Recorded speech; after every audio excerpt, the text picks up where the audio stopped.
इस दुनिया में हर कोई समस्याओं से घिरा हुआ है, चाहे समस्या छोटी हो या बड़ी हो।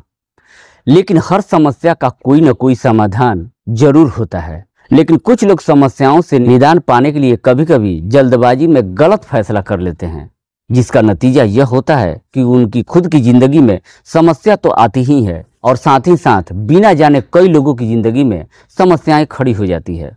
दरअसल आज की कहानी में कुछ ऐसे ही होता है। प्रेम प्रसंग के मामले में एक व्यक्ति ऐसा फैसला कर लेता है जिसके कारण कई लोगों के जीवन पर इसका सीधा असर पड़ता है। नमस्कार, सलाम, सत श्री अकाल। मैं रजनीश और आप देख रहे हैं माही न्यूज। दोस्तों, आज की सच्ची घटना मैं आपको सुनाने वाला हूं। दरअसल यह घटना है उत्तर प्रदेश की। उत्तर प्रदेश का एक जिला पड़ता है शाहजहांपुर और इसी शाहजहांपुर का एक थाना पड़ता है सिंधौली।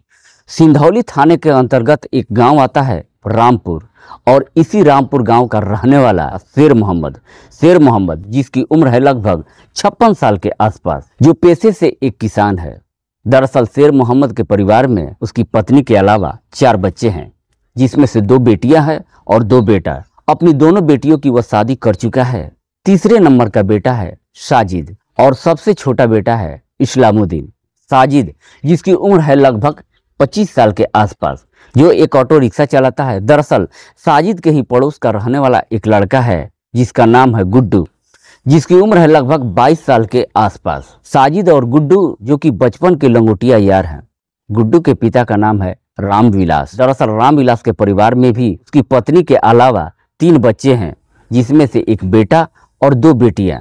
एक बेटी की वो शादी कर चुका है। दूसरी बेटी का नाम है प्रीति, जिसकी उम्र है लगभग 20 साल के आसपास। साजिद और गुड्डू के बीच में काफी गहरी दोस्ती होती है, इसलिए दोनों ही अक्सर एक दूसरे के घर भी आते जाते रहते हैं। लेकिन इधर गुड्डू की बहन प्रीति जैसे ही जवानी के दहलीज पर कदम रखती है तो उसकी खूबसूरती देख करके साजिद का उसके ऊपर दिल आ जाता है, जिसके कारण साजिद बार बार गुड्डू के घर आने जाने लगता है। किसी न किसी बहाने से वह उसकी बहन प्रीति से बातचीत करने की कोशिश करता है और बातचीत के दौरान ही ऐसी बातें कह देता है जिसे सुनने के बाद से प्रीति को भी समझते में देर नहीं लगती है कि साजिद उसे पसंद करने लगा है।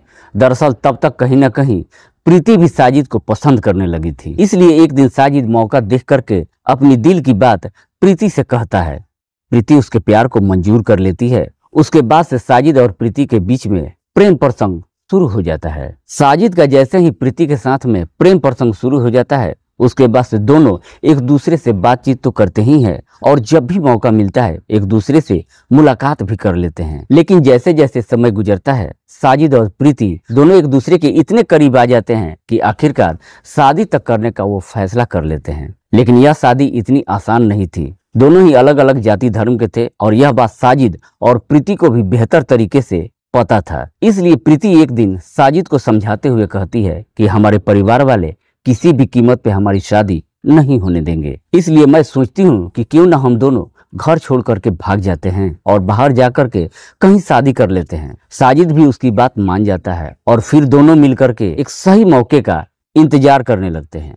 लेकिन इससे पहले कि साजिद और प्रीति घर छोड़ करके भागते, कहीं न कहीं इस बात की जानकारी गाँव के लोगों को मालूम चल जाता है। इस बात की जानकारी प्रीति के पिता रामविलास को भी गाँव वाले दे देते हैं और साथ में ही चेतावनी देते हुए कहते हैं कि तुम अपनी बेटी को समझा लो, वरना गांव में बहुत बड़ा बवाल हो जाएगा। गांव वाले जैसे ही रामविलास से शिकायत करते हैं, रामविलास काफी गुस्से में घर पर आता है और आकर के अपनी पत्नी से गुस्से में कहता है कि अपनी बेटी को समझा दो, वरना मैं कड़ा फैसला लेने पर मजबूर हो जाऊंगा। रामविलास जब अपनी बेटी को लेकर के सारी बातें अपनी पत्नी को बताता है तो उसकी पत्नी भी अपने पति को समझाते हुए कहती है कि अब हमारे पास मात्र एक ही रास्ता है, जितना जल्द हो सके प्रीति के हाथ पीले कर दो। जब उसकी पत्नी प्रीति की शादी की बात कहती है तो रामविलास भी अपनी पत्नी की बात मान जाता है। अपनी बेटी की जल्द से जल्द शादी कराने के लिए एक लड़के की तलाश वो करना शुरू कर देता है और आखिरकार रामविलास को एक लड़का मिल जाता है जिसका नाम है आकाश, जो कि इसी शाहजहांपुर के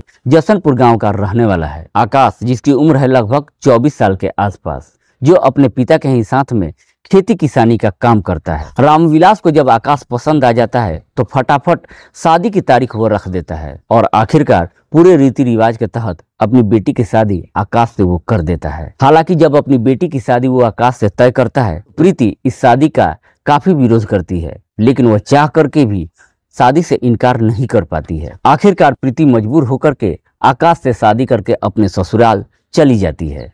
प्रीति भले ही शादी करके अपने ससुराल तो चली जाती है, लेकिन इधर उसके बाद से प्रेमी साजिद का काफी बुरा हाल हो जाता है, क्योंकि प्रीति जब उसे गांव में दिखाई नहीं देती है तो उसके गम में वो तड़पने लगता है और फिर साजिद जैसे तैसे अपना एक एक दिन गुजारने लगता है। बात कर रहा हूं मैं 20 नवंबर 2020 की। रात्रि के वक्त दरअसल साजिद अपने पूरे परिवार के साथ खाना पीना खाता है और रात्रि के करीब 10 बजे के आसपास अपने पिता से बोल करके जाता है कि मैं गांव में थोड़ा टहल के आ रहा हूं। उसके बाद से साजिद कभी वापस ही नहीं आता है। दरअसल साजिद जब काफी देर तक घर वापस नहीं आता है तो साजिद के परिवार वाले उसे हर जगहों पर ढूंढते हैं और जब वो कहीं दिखाई नहीं देता है तो आखिरकार साजिद का जो छोटा भाई है इस्लामुद्दीन अपने भाई के नंबर पर कॉल करता है, पर अब साजिद का नंबर भी स्विच ऑफ बताने लगता है। हालांकि साजिद के परिवार वाले पूरी रात उसे जहां तहां ढूंढते हैं, लेकिन उसके बावजूद भी साजिद का कुछ भी कहीं पता नहीं चलता है। अगले दिन सुबह फिर से परिवार वाले ढूंढना शुरू करते हैं और जैसे ही गांव से बाहर सेठपाल के खेत में जाते हैं तो देखते हैं खेत में पराली के बगल में ही साजिद के दोनों चप्पल पड़े हुए थे। चप्पल को देखने के बाद से जब वो पराली को वहां से हटाते हैं तो आखिरकार उस पराली के अंदर साजिद पड़ा हुआ मिलता है। परिवार के सभी लोग वहां पर पहुंच जाते हैं और फिर रोने लगते हैं। साथ ही इस बात की जानकारी पुलिस को भी दी जाती है। इधर पुलिस जब घटना स्थल पर पहुंचती है और जांच पड़ताल करना शुरू कर देती है। पुलिस जब घटना स्थल पर मौजूद लोगों से पूछताछ करती है तो गांव का एक व्यक्ति पुलिस को जवाब देते हुए कहता है कि साहब, मुझे मालूम है कि साजिद को किसने मारा है। दरअसल कल रात को जब साजिद गांव में टहलने के लिए आया था तो अपने दोस्त गुड्डू के साथ घूमते हुए गांव से बाहर गया था। शायद उसी ने ये सब किया होगा। गांव का व्यक्ति जब गुड्डू का नाम लेता है उसके बाद से पुलिस जांच को आगे बढ़ाती है और गुड्डू से पूछताछ करने के लिए रामविलास के घर पर जाती है। जब वो घर पे जाती है तो मालूम चलता है कि गुड्डू अपने घर पर मौजूद नहीं है, जिसकी वजह से अब पुलिस को कहीं न कहीं गुड्डू के ऊपर शक हो जाता है कि गुड्डू ने ही अपने दोस्त साजिद के साथ ऐसा किया होगा। इसलिए पुलिस अब गुड्डू को हर जगहों पर तलाशना शुरू कर देती है। आखिरकार अगले ही दिन 22 नवंबर 2020 को नियामतपुर से पुलिस गुड्डू को गिरफ्तार कर लेती है। हालांकि पुलिस जब गुड्डू को गिरफ्तार करती है तो गुड्डू के पास से साजिद का मोबाइल भी वह बरामद कर लेती है। पुलिस जब गुड्डू को गिरफ्तार करके थाने में लेकर आती है, जब गुड्डू से उसके दोस्त साजिद के बारे में पूछताछ करती है तो गुड्डू भी बिना किसी सख्ती के, बिना किसी दबाव के तुरंत अपनी सारी सच्चाई वो कबूल कर लेता है और कहता है कि हाँ साहब, साजिद को मैंने ही इस दुनिया से हमेशा हमेशा के लिए हटाया है। गुड्डू जब पूरी कहानी बताता है तो वाकई में इसे सुनने के बाद से गुड्डू के परिवार वाले भी एकदम से हैरान रह जाते हैं। दरअसल गुड्डू की बहन प्रीति जब साजिद के साथ से प्रेम प्रसंग शुरू होता है उसके बाद से प्रीति शादी करके अपने ससुराल चली जाती है। साजिद प्रीति की जुदाई बर्दाश्त नहीं कर पाता है। वह चाह करके भी प्रीति से न मिल पाता है और न ही बात कर पाता है। आखिरकार एक दिन हिम्मत जुटा करके वह प्रीति के ससुराल चला जाता है और जब ससुराल में वो पहुंचता है काफी दिनों के बाद से प्रीति जब अपने सामने साजिद को देखती है एकदम से वो चौंक जाती है, लेकिन अंदर ही अंदर वह काफी खुश भी हो जाती है। साजिद से वो थोड़ी देर तक बातचीत करती है और साजिद फिर वहां से अपने घर के लिए रवाना हो जाता है। तो रवाना होने से पहले तो वो प्रीति का मोबाइल नंबर ले लेता है। सर वो प्रीति के नंबर पर कॉल करने लगता है और फिर से पहले जैसे ही साजिद और प्रीति एक दूसरे से बातचीत करना शुरू कर देते हैं। दरअसल दोनों एक दूसरे से बातचीत ही नहीं करते हैं, बल्कि प्रीति जब भी अपने मायके आती है तो साजिद से जाकर के मुलाकात करने लगती है।